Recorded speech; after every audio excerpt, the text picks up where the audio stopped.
नमस्कार दोस्तों, Pratap study point पर आपका स्वागत है। मैं बीके कुमार आज आप लोग को पढ़ाने वाला हूँ हिंदी। जो मेरा पहला क्लास है मुहावरा। जो मुहावरा का अर्थ होता है अभ्यास, ठीक है। और मैं आप लोग को यही बात बताना चाहता हूँ कि मैंने 2-3 साल पहले से ही मैंने हिंदी अपने अपने अपने ऑफलाइन बैच में पढ़ा चुका हूँ।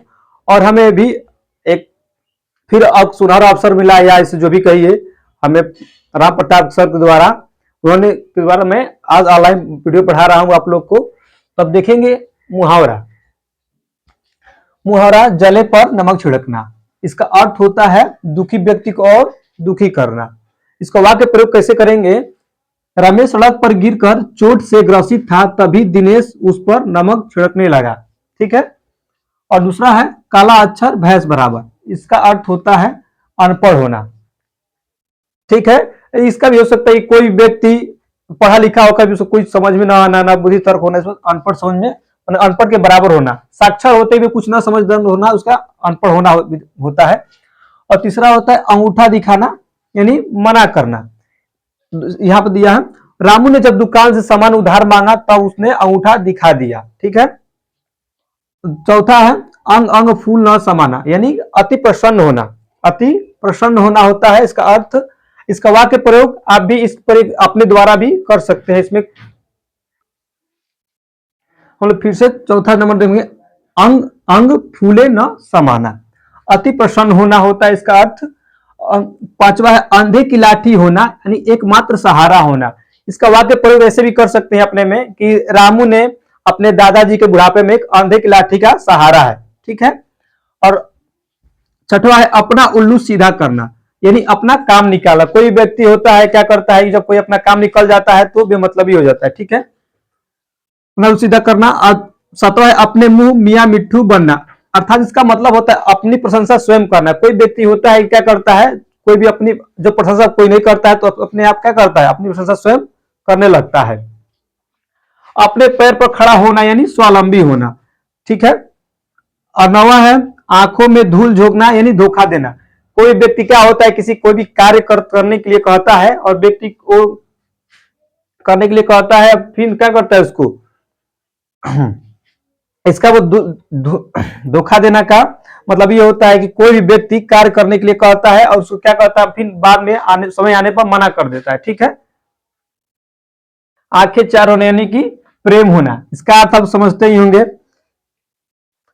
11 है आठ आठ आंसू बहाना, यानी कि अत्यधिक रोना होता है। ठीक है। आप आस्तीन का साफ होना, यानी कपटी मित्र। कोई मित्र से अपना गहरा दोस्ती रहता है और फिर क्या होता है, इस समय पर क्या करता है, बहुत ही धोखा दे देता है, तो क्या होता है अत्यधिक होना। हम अपने मन से भी वाक्य प्रयोग कर सकते हैं। वाक्य प्रयोग कर सकते हैं अपने मन से भी। इसको किसी व्यक्ति का पर्सन का नाम हम लोग लिख दिया कर सकते हैं और हम इसको वाक्य प्रयोग कर सकते हैं। और है आगे ईट से ईट बजाना, यानी कभी कभी ईट से ईट बजाना है। गलती हो क्या, क्लिप करो, रुको रुको।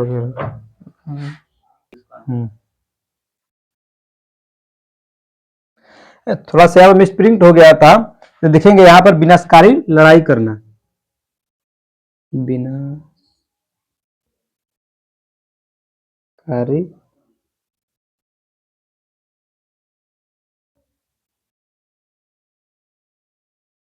हाँ, तो यहाँ पर देखेंगे ईट से ईट बजाने का अर्थ है विनाशकारी लड़ाई करना।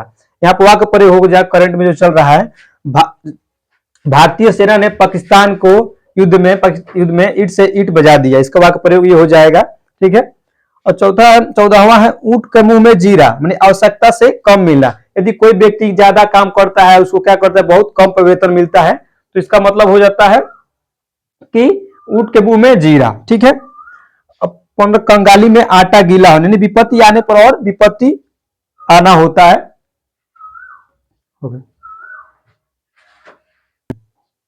तो हम लोग 15 तक देख चुके थे। अब 16वां नंबर है खेत आना। इसका अर्थ होता है युद्ध में मारा जाना। मुहावरा होता है सीमा की रक्षा में हजारों सैनिक खेत में आ जाते हैं। ठीक है। 17वां है गुलर का फूल होना, यानी दिखाई न पड़ना। यानी कि इसका वाक्य प्रयोग होगा कि भाई लक्ष्मण के जैसे आजकल भाई मिलना बहुत कम मिलता, देखने को कम मिलता है। ठीक है। गागर में सागर भरना, यानी थोड़े शब्द में अधिक बात करना। घी के दिए जलाना यानी खुशी मनाना। विश्वा है टोपी उछालना यानी इज्जत से खिलवाड़ करना होता है।